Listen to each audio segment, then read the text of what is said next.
Hello, everyone. Welcome back to the Run Your Day podcast. As always, your host, Dan Hafner here.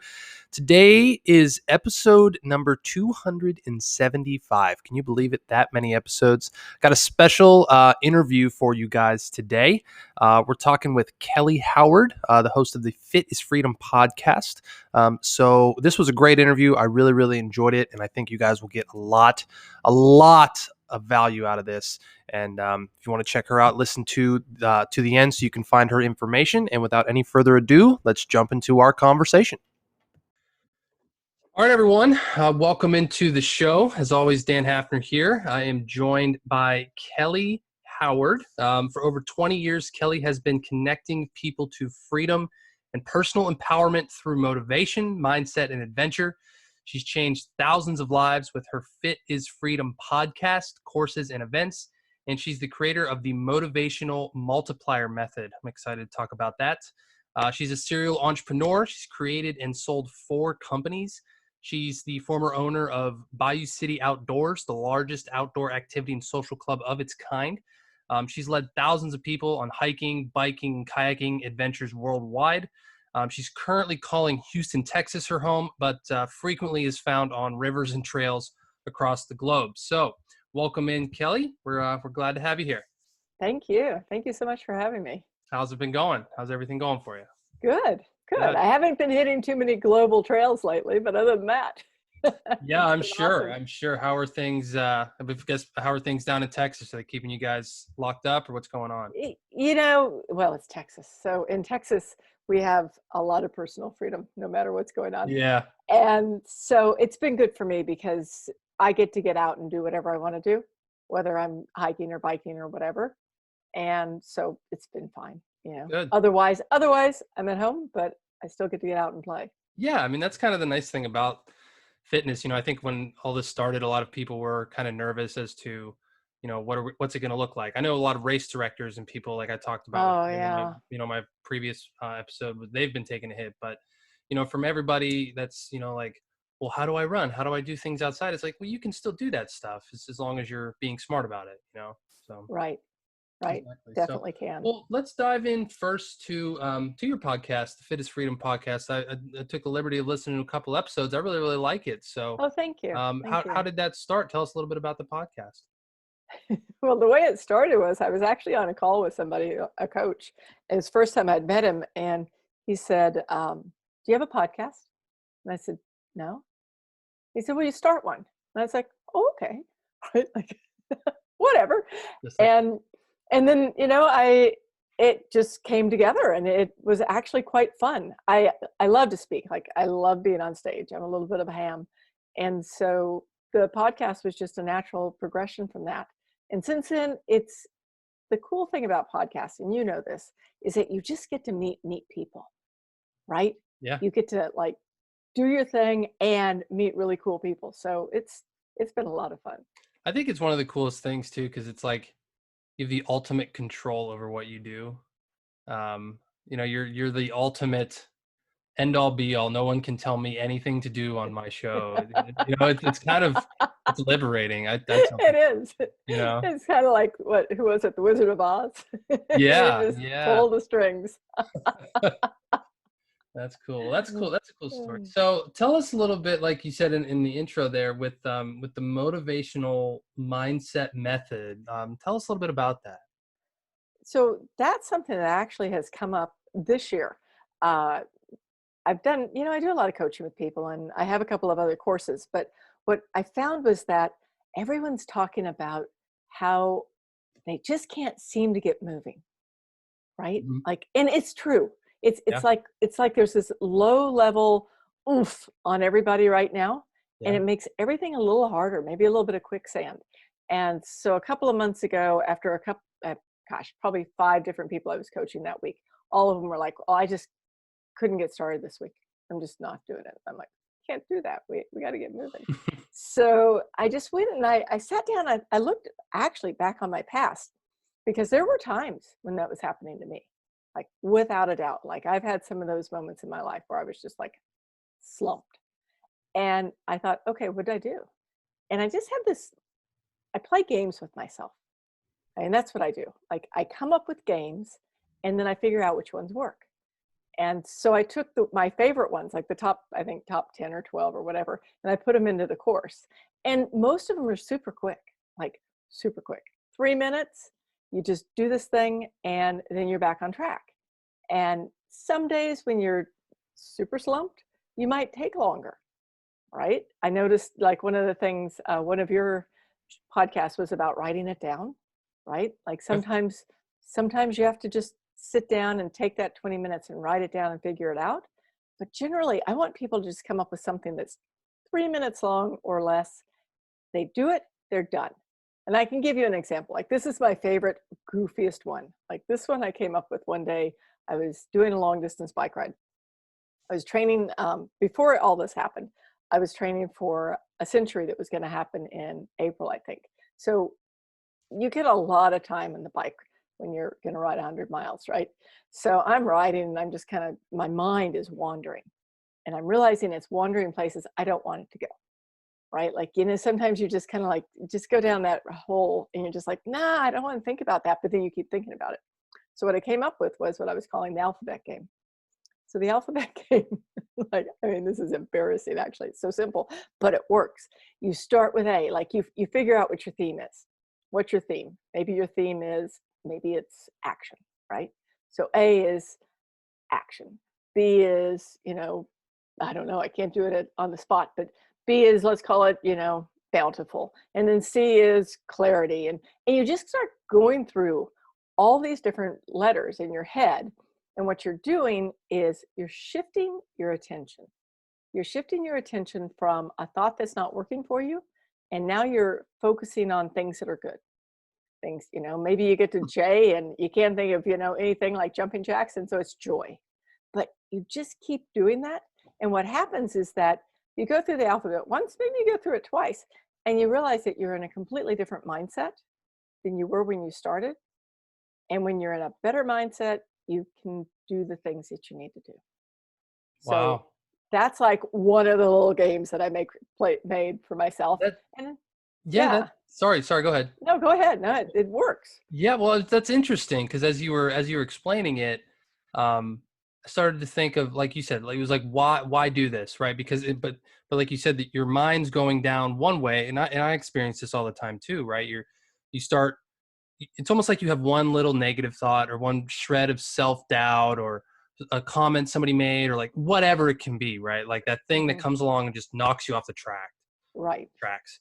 And our minds go down that rabbit hole. It's so easy, especially when It's we're all isolated like crazy, we are now. right? It's Yeah. so easy to just go down that rabbit hole of like, well, oh man, oh geez, oh, and then your next thing you know, you're sitting here like Right. this. So what I really like about that is that it's retaking control of your mind. Yeah. When you told me that, have you ever read David Goggins' Can't Hurt Me? No, I haven't. Oh, okay. Okay. So, well, I'm not gonna like go all that into it. It's one of my favorite books. I've listened to the audio version many, many times, but he talks about the cookie jar, and that's kind of what reminded me as you were talking about that was that this method he uses of hey, when you're in the middle of something and it sucks and you don't want to do it, hey, I've already done something bigger than this. You reach into that cookie jar and you're like, hey, I got strength left because I've done something harder than this or worse than this, or there's people out there that have it worse than me, or like something like that, to do that mind redirect. So I like that. And yeah, and actually, I have just written that down because I'm going to pick that book up when we get off because I don't know it. Oh, yeah, And he's a little rough to listen to with he's very vulgar, but that is a life-changing book. okay, Yeah, for sure. I plug it a yeah, lot on here because I've listened to it many, many times. awesome. No, I'll check So, it out. okay, so I guess kind of to build off of that, you've talked about some of the games that you've developed and stuff. So, like, what is motivation to you? Like, what would you describe it as? Hmm, great, great question. I don't think anyone's ever asked me that. So to me, what motivation is the ability to take action. It's the ability to take action on something that you want, right? It could be changing a habit. It could be going out for a run. It could be whatever it is, but it's that ability to take action, because it's inaction, lack of action, that stops us, right? Mhm. Lack of action just is it's the killer. Like I always tell people, like if you need two things, you need two things to get to certain areas. You need knowledge and you need action. And if you can only have one of them, you take action. And imperfect action makes things happen. Yeah. 100%. I agree with that. I agree with that. So, so knowledge and action. Yeah. Now, do you mean like massive action? Like taking massive action to get something, or just any action? Imperfect. You know what? Any action. I really think any action. Like today, toward the end of the day, I caught myself lagging, and it was not my most productive day, without a doubt. Like, I'll just put it out there. Not my most productive day. Got stuff done, but not like, whoa, I killed this day. And I thought, oh wait, there was one thing that I needed to do today that was uncomfortable, right? So I just did that one thing. And as soon as I did that, then I was like, oh yeah, I just won the day, right? So that's, Yeah. I think any action works, but finding those actions that make you uncomfortable are super, like they make you feel good. They make you feel tough. Yeah. I mean, it reminds me of that old saying, like eating the frog. You know what I mean? Like doing the first thing in the morning that you dread doing. Which I don't know how I feel about that one, because I've tried doing that before, and I've never I had mixed results with it.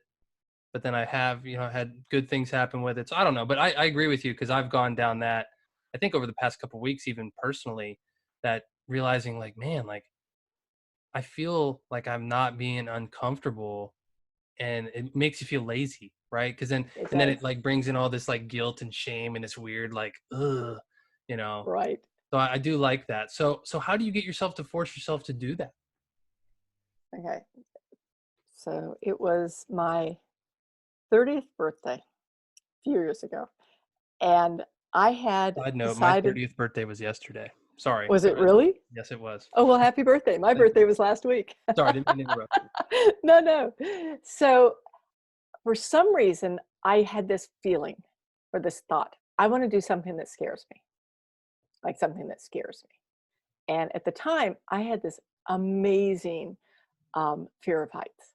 Like walking over a footbridge would make me dizzy.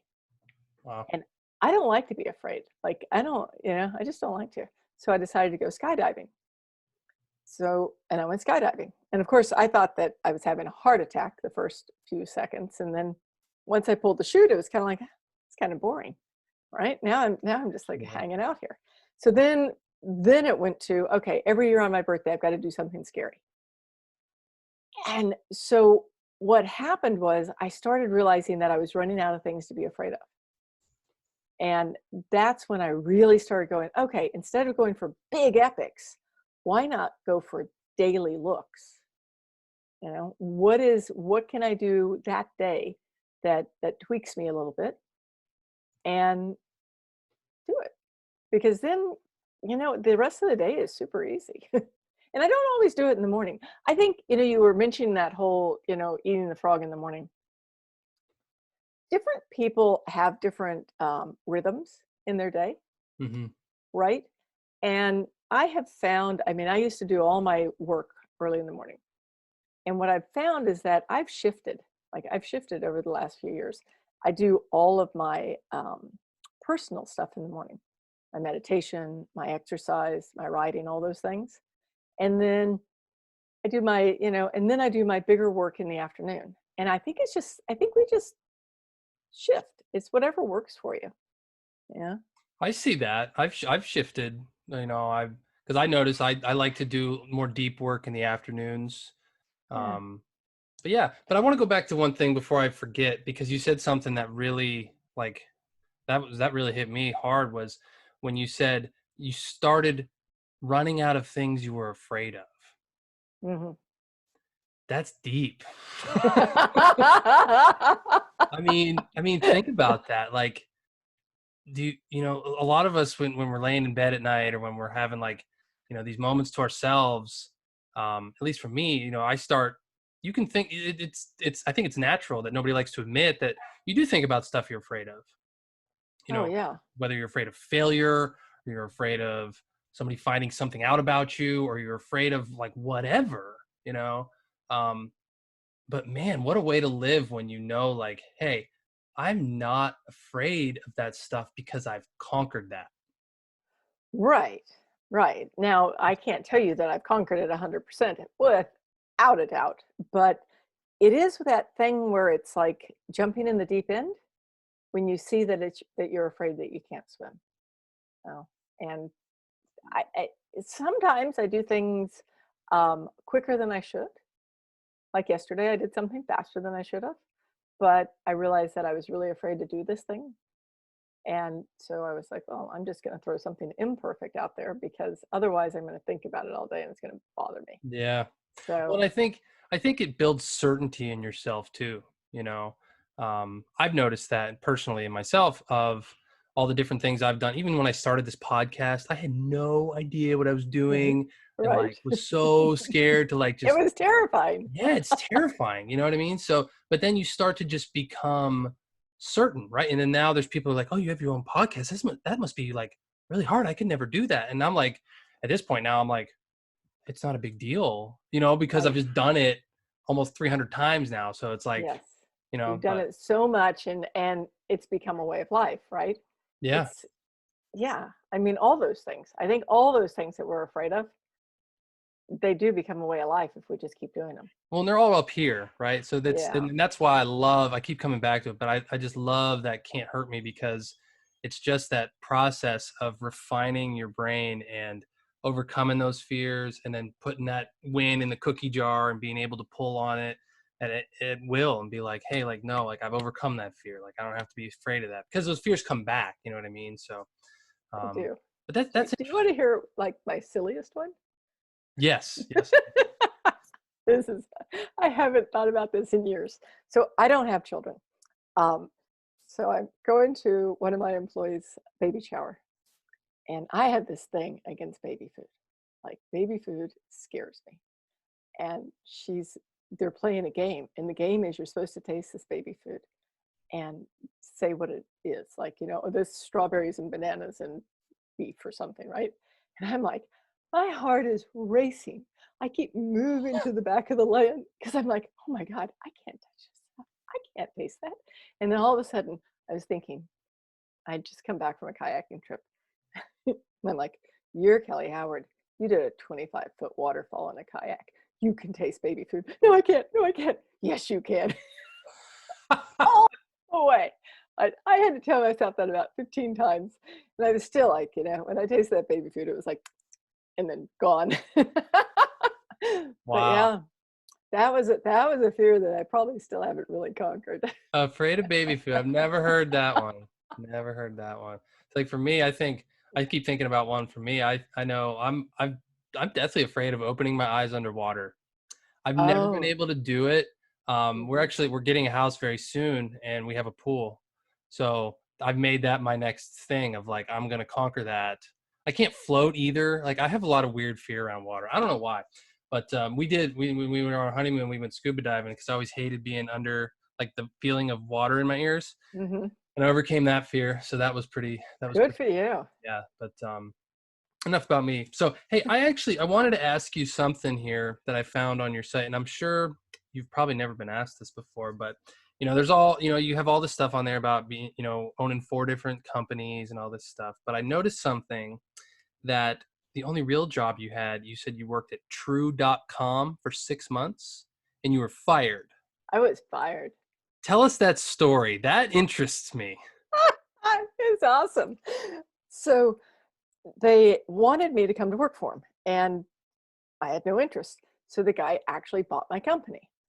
And part of the deal was that I had to go to work for him for a year. Ah. So I was like, okay, all right, well, sure. Yeah. I fell for that one. So I was working with them for about a year, or no, for about 6 months, I guess.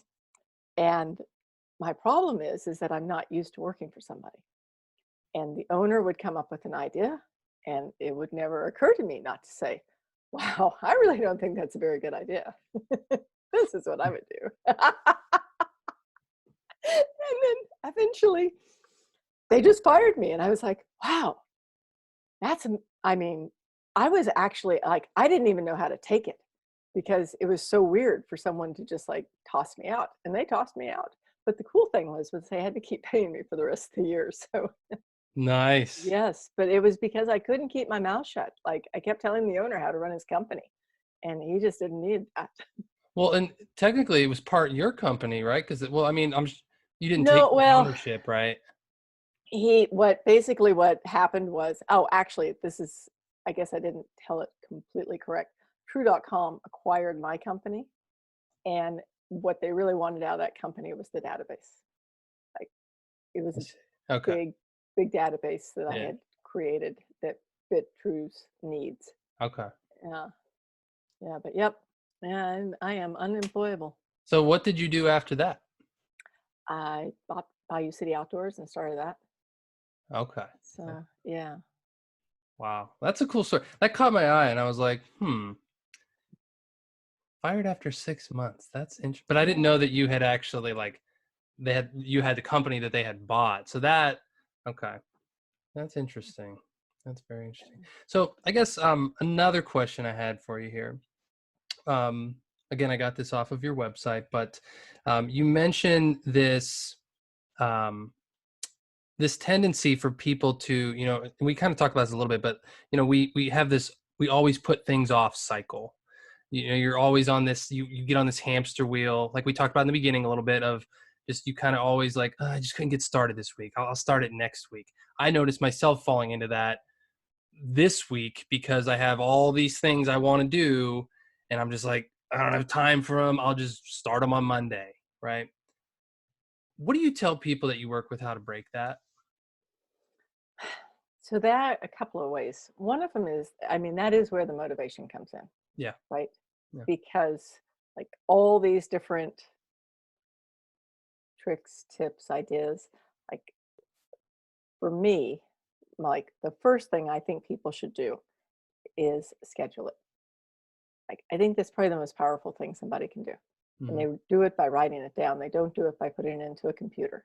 They Yeah. do it by writing it down, 100%. right? And so this came from teaching people how to get into fitness, right?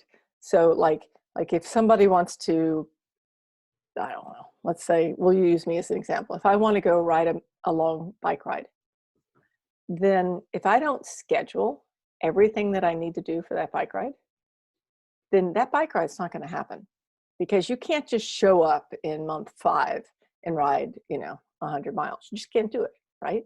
So you have to back yourself out from whatever it is that you want and then schedule it. And then you have to be willing to keep your word with yourself. And that's Yes. big because it's so easy to like just go like, oh, whatever. Not this time, I'll just tomorrow. And when we do that, we're just like talking to little kids, right? Or we're just lying to ourselves. So you have to be willing to keep your word with yourself. And if whatever it is that you want to do, you don't think you're willing to keep your word with yourself, then don't make it, right? Like don't make it to begin with. And sometimes you have to just go really little, like really small. Like I know like somebody I was working with, she had all these things she wanted to do, right? Lose some weight, get off some medication that she was on, do all these things, go on a big biking trip with me, things like that. But what we started out with was just not eating the muffin in the morning because she was so addicted to crap for her food that as soon as she did that, her day would just go downhill, right? So sometimes you just have to find that one little thing that you're willing to keep the word with yourself and do it consistently. And then there's the flip side of that. Sometimes you just have to give yourself a little grace, you know? Like sometimes you just have to say, okay, like, I don't know, sometime recently, I can't even think of what it was. Recently, I just went, you know what? I'm done today. I am just done. I'm not doing anything that I have on my list. I'm burnt out. I'm going to go do something for myself. And when I come back tomorrow, then I'll start over and I'm going to be in a much better place. And I was, right? Because there's that fine line. We put a lot of stuff on ourselves that we don't really think that we put on ourselves, Oh, right? And really, I mean, as far as like getting things done, we're not that great at working more than 4 or 5 hours a day. So we're really not that great at getting 7 things done on a list. It just doesn't work, but we think we are. 100%. So having low expectations sometimes isn't a bad thing. Yeah, and I love that you said that, because I've noticed that with myself too. Is, you know, I did kind of have that revelation in my mind as well when I'm trying to do things, and just being like, you know what, like, man, my goals are too big right now. Like, I need to just do one simple thing and just be okay with that. And it's tough because people see all this stuff out there on social media of like people doing big stuff, and like, man, like this guy's doing this cool thing and I should be there. There's this comparison game that just is like Right? poison, right? So it makes you think like, well, man, like I've been doing this longer, I've been doing this, so I should be there. But what you don't see is the where they started, where somebody started to do, that. Like, nobody sees like the all the practice podcasts I did before I even did my very first one, like it's just Right. little stuff like that. So I really, but then like you said, the grace, I really love that too, is because, I see that in myself and other people that don't give themselves grace. And I've just only learned to do that over here over the past few months, to just be like, and that's hard for me, right? That's hard for Mhm. me to be like, you know what? Yeah, I just have to take a break, or I just have to I have to forgive myself for being like, you know what? I didn't keep my word to myself today. And Yeah. because I've been so hard on myself. And I think a lot of people are, we're so hard on ourselves to be like, no, we got to achieve. People like you and me, like, we got to Right. get this stuff Got done. to get it out there. And then you're just like, you know what? I'm not perfect. And that's okay. It's okay. And it's hard to get to that place. A lot of people I know like struggle to get to that place. Do you Yeah. experience that as well? Oh yeah. Oh Yeah. yeah. I mean, there's certainly times when it's easier than other times, you know. Um, but I don't coast well. Yeah. 100%, yeah. Very cool. Okay. Well, that's all the questions I had for you today. Do you actually, let's go crazy. Do you have any Okay. questions that you want to ask me? Oh, sure. Give This you would be one. fun. Give you one Yeah. question. Oh, one? Just one? Just one. Oh, well, I could do the meaning of life, but I think, how about, yeah, what drives you? What drives me? Huh? That's a deep one. That's a big one. Um, I think what ultimately drives me is to just be significant and be better, and not better than anyone else. Um, I've I've always been I've never been a competitor. Like, I've never, even though I played sports my whole life, like I never was driven to beat other people. Like, I just watched The Last Dance with Michael Jordan, how he was just driven to be better than everyone else. I've never Mhm. been like that. Like, I've always just wanted to be better than me, right? Like, that's really what drives me, is just, can I put my head down at night and be like, yeah, I improved today, or no, I didn't improve today. I got to do better tomorrow, you know? And then, what drives me is being kind of impactful for someone, even if it's, and I love when people are like, oh, I want to impact hundreds of thousands of people. And I'm like, I don't really, if I do that, great. If not, great. But like, just to impact one person, like if one person listens to this show and they take something from what you or I said, and it changes like a thought process in their brain, to me, that's a win. To me, that's like, wow, this was time well spent, Me too. Me too. And I have never had that I have to hit 1 million people thing, but I do, like, I see people for who they are, they're individuals. And if you can reach one person, then yeah, you just did something. Yeah, that's a good question. Very good question. So, but maybe if you want to ask me more, you'll have to have me on your show or something. So. All right, you're on. You're on. Cool. All right. Well, that's going to wrap everything up. Do you want to just kind of tell people where they can find more about you? Sure. Easiest place is the website, and it's fitisfreedom.com. That's fitisfreedom.com. Fitisfreedom.com. Yeah, check out her podcast. It's pretty awesome. And check out her website, fitisfreedom.com. I'll put a link to that in the description of this show as well for you guys to check out. And definitely follow Kelly. She's got some awesome stuff going on. And who knows, maybe she'll have another company start up here soon. That's right. Thank you so much for having me. All right. Thank you, Kelly. We will talk to you next time. Good luck with everything. Thank you. Hey, have you ever thought about joining a virtual run challenge? As COVID-19 continues to upend our lives and change our life routines, finding fresh ways to challenge yourself physically can be difficult. I know I'm having trouble with that. It can also be pretty hard to connect with others and find accountability partners for the purpose of fitness as well. That's why we created RunWage Virtual Challenges. RunWage Challenges are a new and exciting way to stay physically active and maintain social distancing. Every challenge takes place 100% online, and you can compete against and engage with runners from all over the world. Best of all, they are the only virtual challenges out there which actually reward participants with real cash. That means you have no excuse for staying inactive during this pandemic. So if you've been looking for a fresh and interesting way to stay active and get your miles in, go to runwageapp.com/virtual challenges to join me and the diverse community of runners already competing. That's runwageapp.com/virtual challenges. Can't wait to see you there.